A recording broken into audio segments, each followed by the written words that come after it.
compost. Let's talk compost. Yeah. So we've done some bits on IMOs. Yeah. It's a nice environment because we're now sitting in a nice polytunnel. Yeah. Rain is not going to let loose, so we'll show you some of a bit of the composting, but very quickly. Yeah. But this is where mine and your love came of composting, and we won't go into too much of like how to compost. I think we've probably done that to death, but I know your fascination with compost and getting people into it is worms. Yes. Vermicompost, etc., Yes. which I bloody love. One of the questions I would love to entertain is food waste and bokashi, because I'd like to just I like to have a conversation about it. So for anyone that's so we'll probably do this as a separate little identity of vermicomposting. Yeah. Tell me a little bit about worms, why they're so cool, why people should look at doing some worm vermicompost, etc. Yeah. It's easy. Anybody in the natural farming world, like pretty much all the forefathers and gurus, will say it's hard to beat what you get out of a worm farm. Okay. Just because of the microbial diversity. Yeah. And the way you can use it and the effects we see from planting with it is bonkers. If you can start a seed with vermicastings and then you can put the transplant into the ground with vermicastings, the resilience is just off the scale. And this is all to do with microbiomes and guts, isn't it? Essentially, yeah. Essentially, yeah. They just come with a complete microbiome. We still haven't got to the bottom of how many bacteria they hold in their guts. They managed to switch everything from pathogenic to pathogenic free. What that is and how they're doing that, we're not sure. We don't know. Something to do with the microbiome and the quorum sensing and everything switching over to the correct side. And they're probably the quickest actual method of making complete compost. Okay. So I did say we're not going to talk about what compost is, but I think this is a key thing when we're talking about compost. How do you see a complete compost? So compare something that someone's going to buy from a garden centre. Yeah. And why? Because this is expensive. It is. Okay. Hugely expensive. I mean, how much would a bag like this be? This is a bag of them. Yeah, I mean, depending on where you buy it from, I don't know, 20 quid. Okay. I mean, it's quite a lot. It is. You'd expect a lot of compost for 20 quid, and you're not going to get it with worm castings. But worm castings is literally magic dust. So you use a small amount again, and then obviously compost. Complete compost. Go on. Let's. So compost is compost. It's a name used to cover various different organic matters. When you go to the shop, you're generally getting a mulch. It'll be labelled as a compost, but it's generally a mulch. And the reason I call it a mulch is because it's organic matter, a tree or whatever that was alive and is now dead. It's gone through a heating process, which sometimes is biological, but most of the time it's not. It's just a heating process with a heating element. It's cooked and it's turned into a brown Emphasise cooked. It's cooked, sterilised, and then bagged and put into a B&Q warehouse to pick up whatever microorganisms may be there.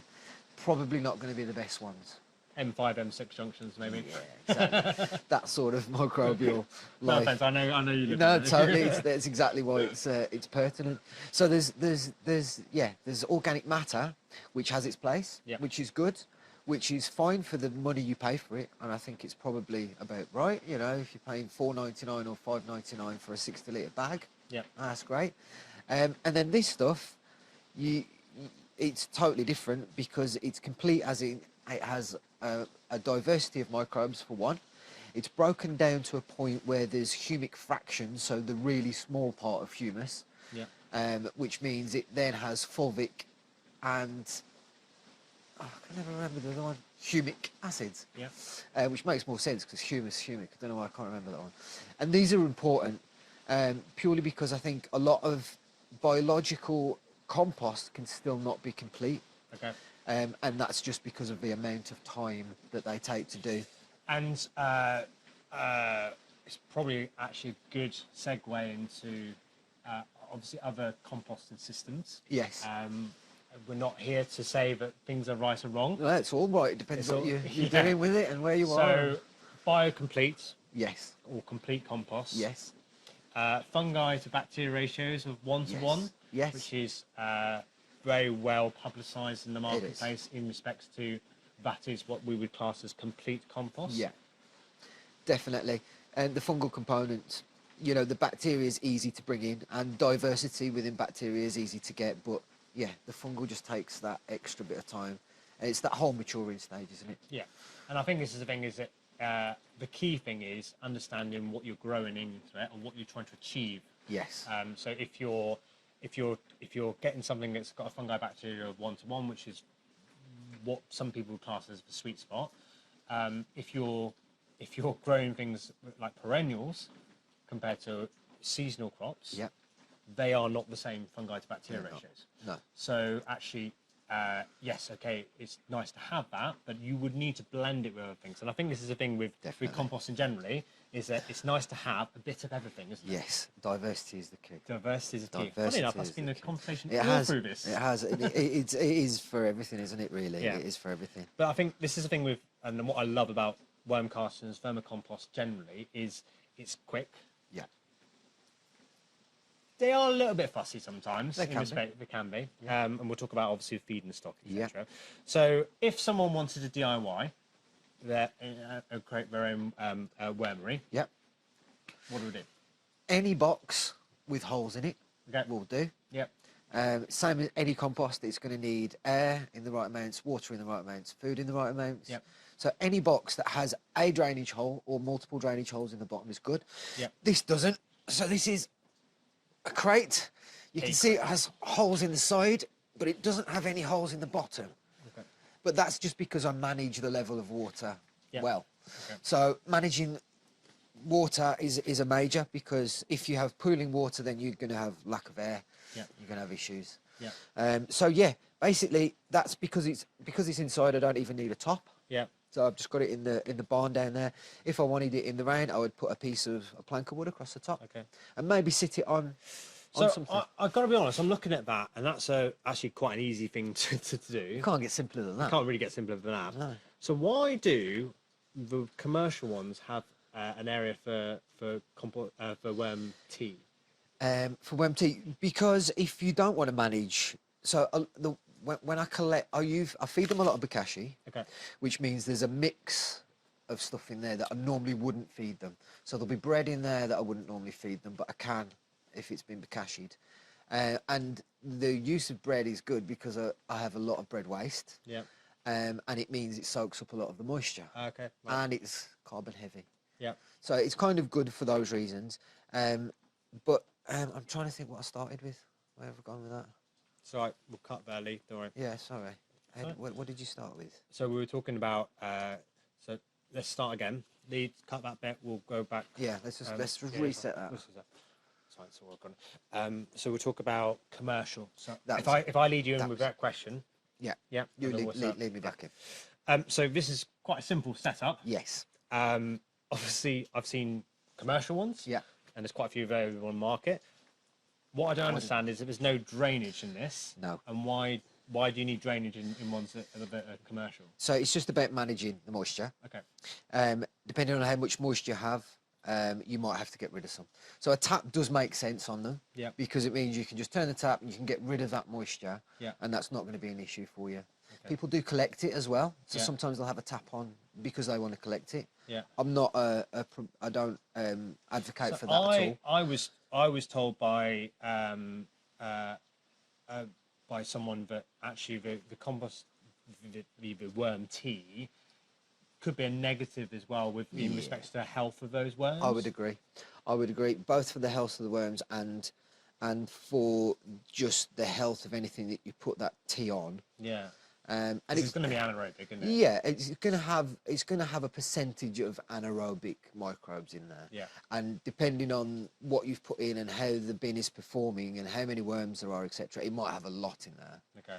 And if you're not going to put it under a microscope, it's probably not worth using. I think the rule of thumb, if it smells a bit funky, which it always does. you probably don't want to put it down on your plants. Yeah, so that's generally what it's for. It's just for managing the water. But I mean, the reason this is so simple and the commercial systems are so complicated is because we can't wait for anything, of course, as humans. So when you have tiered systems, it's because we want to get the worms out into a new area so then we can start using the worm castings. Yeah. This, you kind of have to wait until it's finished. Yeah. Then you move the worms to another one and you start again. Yeah. So something to hold the moisture in is generally good practice. That can be plastic, it can be whatever. I tend to use things that they're going to end up eating in the end, which is what happens here. There's a bit of food in the top, generally mixed through with wood shavings just to add a carbon content in there. And then it's just, bokashi. Yeah, a bit of bokashi. I didn't realise that's what I'd fed it with. But yeah, as you can see, you can smell the bokashi and you can see that... So the obvious thing is... I'm loving it. The obvious thing I'm going to say is that I read a lot on the internet because obviously that's where I get all my information from. It's always the right information. But you can't feed certain things in respect to food to worms, and bokashi is bad for them. Yes, now, I've heard that. I am going to show everyone that this is bokashi food waste. This is a bokashi. I can smell it, yeah. So I know it is definitely bokashi. But you can see they're pretty much running through it. I was going to say, they look quite happy, and there's lots of them, so my general impression is that they probably wouldn't be there if they weren't enjoying it. And with any bin, you feed to a certain part of the bin, and then you leave certain parts of the bin without food, so they can come and go as they please, or as it gets to the right microbial slime level, because that's what they're eating is microbial slime. They're not eating anything you actually put in a bin. So worms don't have teeth? Worms don't have teeth. No. They don't have a throat. They just have a gullet, like a chicken, and that's why you add a bit of grit or eggshell to them, just to get them to be able to suck up the bacterial slime. So when people say they like bananas or they like avocados, it's a lie. It's just bananas break down quickly and turn into bacterial slime quicker than everything else. And people say they don't like onions, but I've seen them drop out of onions. But it just takes a long time for an onion to break down is the issue. Yeah. So if you put it through a bokashi process before... Yeah, which so this will have had everything. This will have had onions, this will have had everything, meat, everything in. Yeah, and they're quite happy to They're quite happy to deal with that for me. Obviously, as a simple process, I think that's cool. Why would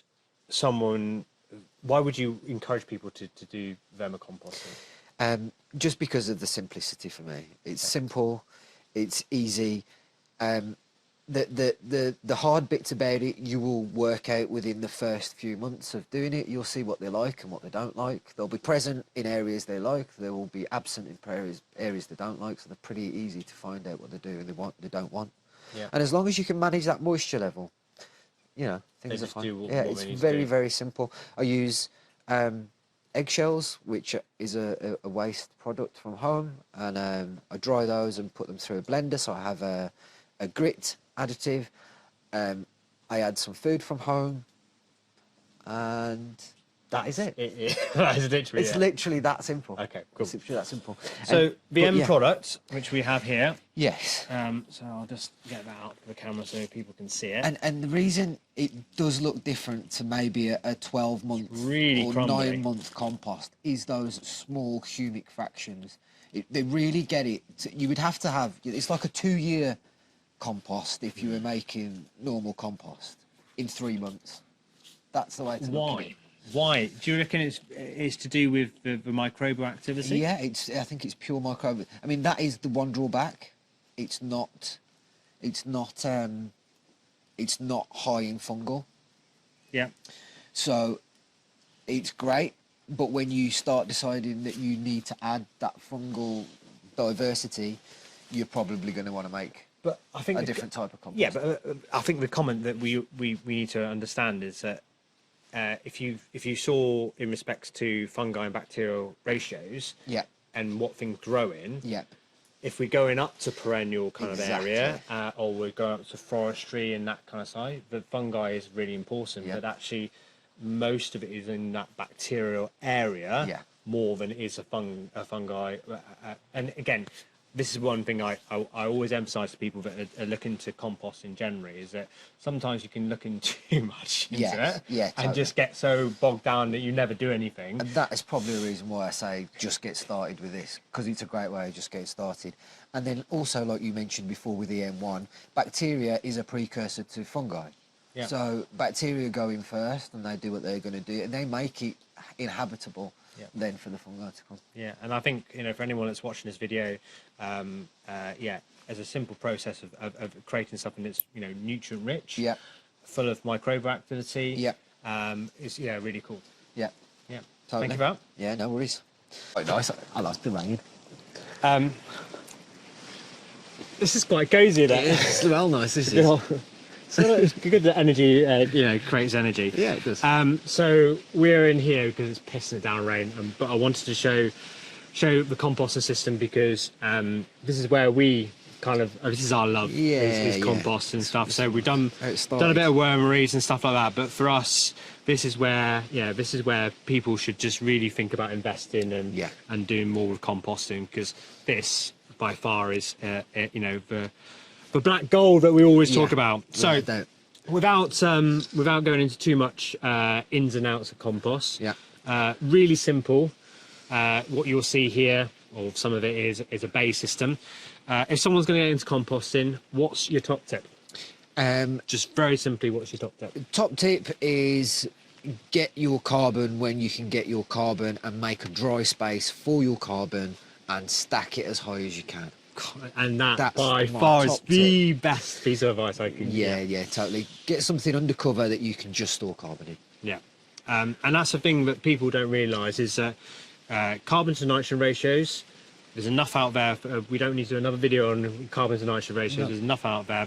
But actually what people forget is that we are seasonal in the UK. So, we struggle with browns. We don't have any problems with greens when they need to have it, because there's enough green out there. Totally. But yeah, carbon is the issue. Yeah. In respects to carbon, what size? What do we need? Yeah, I mean, I suppose depends where you're picking up your carbon from. If you're picking it up from a joiner shop, try and avoid sawdust, but go anything above sawdust. So what would you call above sawdust? What do you put in your pets? Chippings? No. Shavings. Shavings are good. And then everything up to wood chip. And, you know, to be honest, particle size can be really quite big. If you've got pieces like this in, it's going to create airflow and it's going to allow things to move around your pile, so that's good.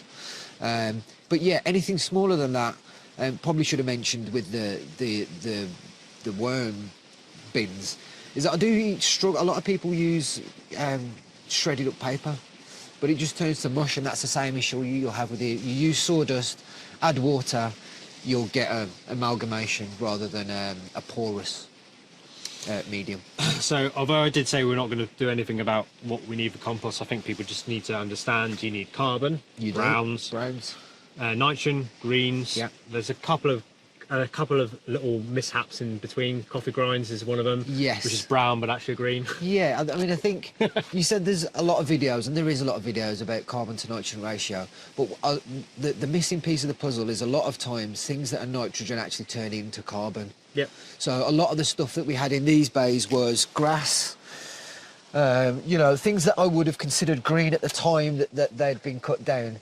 Now they've been sat in here with no water for 6 months. They're actually a carbon source. Yep. So this is why the carbon to nitrogen ratio is so tricky, because we as humans are made up of a certain percentage of carbon and a certain percentage of nitrogen. If you compost me, you need to know my ratio of carbon to nitrogen. Talk to me about human composting. It's going to happen.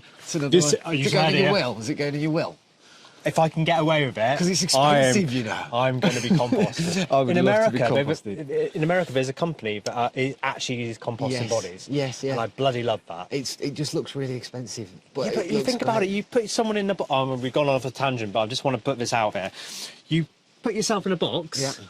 You rot away with whatever is left in your flesh, etc. Yeah. And at some point, it decomposes that box, and then the worms get there and they've got nothing to feed on. No, totally. That's a bit sad. Isn't Yeah, it? exactly. There's just nothing but bones inside. Oh my god!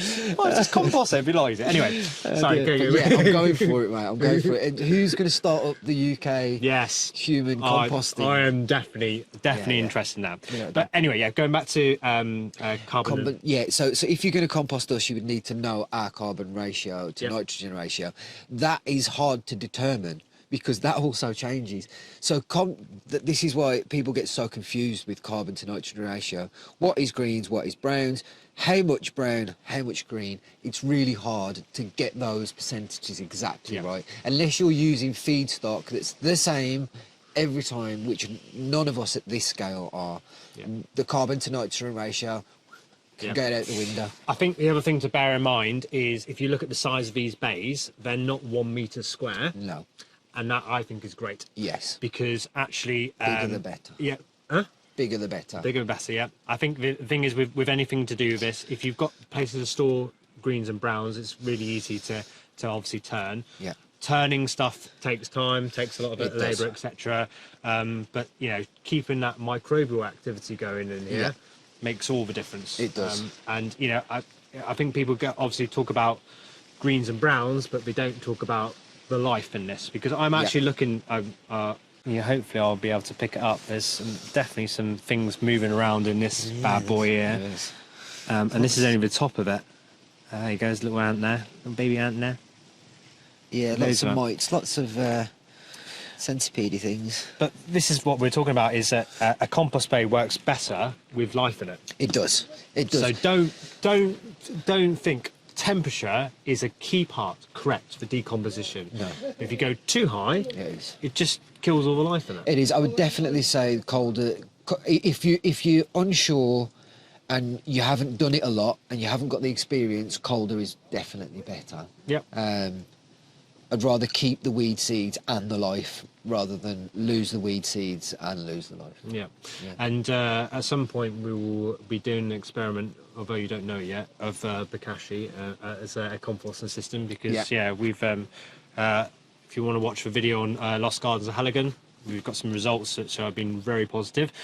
Cold system using Actifirm as a bokashi system as a soil improver. Yes. Not a compost, because there is a difference between them. But actually, I think the thing is that most people are disheartened because they have a Dalek, as I would call it, the big black plastic things. You put a load of grass in it because it's springtime, summertime, and then by the time you get to autumn, winter, you then put in a load of brown stuff on the top.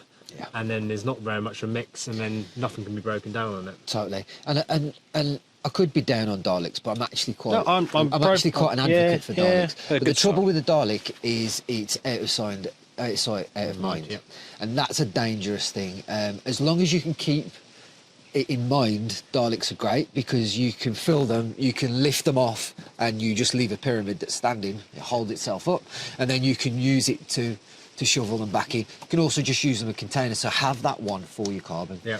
When I say get a dry place, Daleks are a dry place, which is bad when you want compost, but it's good when you want to keep your carbon dry. So yeah, I am an advocate. So carbon nitrogen ratios, microbes are obviously going to do the work. Yes. Anaerobic, aerobic. Both. Okay. Cool. Yeah. If you can do both, you're getting a more diverse population. I would 100% agree with that. Really simply, soil, especially with the rain we're having at the moment, is mostly anaerobic at the moment. Yeah. But also when it dries out, it becomes aerobic. Yeah. So you know that things grow in soil, so that would be a good thing. Yeah. Moisture content. Moisture content is as moist as it can be without any pooling water or dripping water. Okay. Yeah. More to do with microbes moving around. More to do with the transition of microbes and the fact that they need water. Yeah. To survive. pH. In composting, it's a tough one. I always do pH testing when I've got a finished product rather than through the process. So I don't know. I reckon you could teach me something about that. Yeah, I think so. For me, for pH, it's about those microbial activity and what's going on with it. Yeah. again, going back to the anaerobic aerobic systems. Yeah. So if you look at most anaerobic systems, especially bokashi, obviously a low pH. Yeah. And then if you then go to an aerobic system, you would obviously normally see a higher pH. Yes, So yeah, it's again that when you're using microbes as a process to be able to do decomposition, you want to be more aerobic, which in theory means that the pH will be a lot higher. Yeah. If you then lower that pH, make it more anaerobic, Yeah. those microbes can't do that same process. Yeah. So although pH is not like the be all and end all, it's something to... It's definitely a factor. There's definitely a factor with it. Yeah. And I think, that not trying to complicate, the composting system, it's quite cool that all these contributing factors make something that's black gold. Yeah. And actually, for anyone that's trying to start composting, don't panic. I think is probably the best way to so if it's too dry, really simply put some more water on it. Yeah. Yeah. If it's smelling a bit whiffy, it's probably a bit too anaerobic. Therefore, move it. Yeah. And stick some carbon in it. Stick some carbon in it. Yeah. And I think, our friend Nikki Scott, who's aka Dr. Compost, who's by far mentored loads of us over the years. He does make it very simple, but it is very true. Yeah. Don't complicate it. If it needs something, it needs something. Yeah, totally. And just do it. Like just doing the thing over and over again will tell you all you have to know. Really, it's a lot of people talk about it, but it's just about doing it. Yeah, and I would always emphasise with people, the best compost you can have in your garden is your compost. Yeah, definitely. Not bought in. Definitely. Yeah, because what we talked about with IMOs, indigenous compost, biocomplete, with some life in it. And obviously this is a good segue to the mycelium network and who we belong to. So there'll be a link in the description for the compost and stuff. The composting revolution that we're trying to achieve as a group, as a collective. So most of the people that will look at the mycelium network will think, oh my god, there's a load of nerds in that group. Totally. We're not all nerds. Some of us are generous, some of us are right. But actually what we're trying to do is we're trying to educate people on the whole thing about living compost. Just for people, because we talked about obviously complete compost with vermicomposting, living compost. Tell me a little bit about a living compost and why do you reckon it's so important? So a living compost, as championed by the Mycelium Network, is a compost that is as biodiverse in living organisms as we can get it in the time that it's being done.